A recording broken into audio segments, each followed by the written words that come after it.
Hello, magandang umaga po. Nandito po tayo sa kusina. Bumili po ako ng palayo. Siya po ay 350. Malaki po to.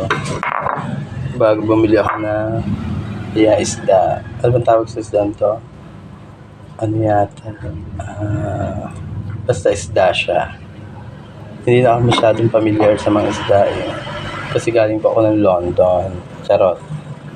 Yan, basta lulutuin natin siya, no? Lagyan ko ng bawang din sa ilalim. Hindi ko na, yung unang bawang, piniga ko. Ito hindi na, kakatas din naman siya eh. Pag kumulo na siya.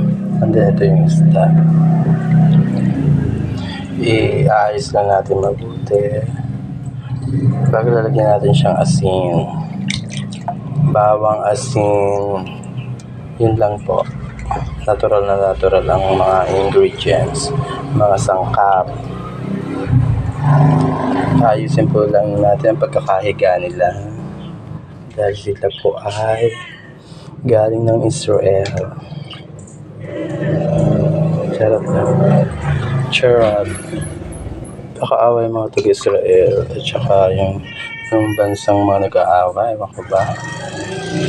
Pwede man hindi mag-aaway. Ito po. Galing pong Israel po ito mga isda. Hinuli ko pa. Carrot. Ayan. Ay, lalagyan pala natin asin. Tsaka water. Yung asin ng asin. Naubos na ba?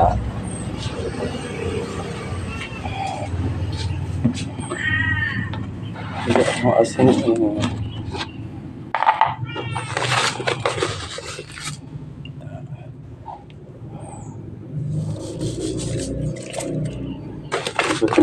Pumili ako isang plastic cake pang sasalin sa lalagyan.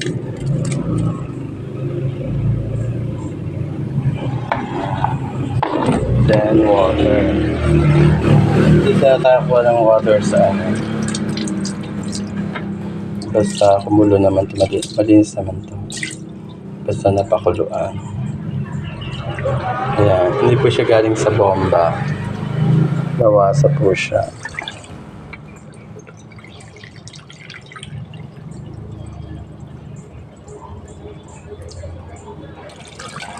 Mahilig po ako sa isda. Ayoko na ng karne masyado kasi pag kumain ka mga taba, high blood. Kaya ingat-ingat din tayo. Ang dami na stroke. Ayoko po ng stroke. Strike. Strike po ang gusto ko.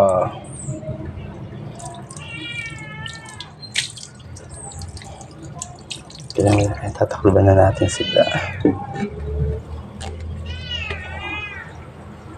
Pampalayok ay pinakuluan ko na kasi bago po siya bagong bili ko. Yan. Tubig, asin, bawang lang po. Natural ang sangkap.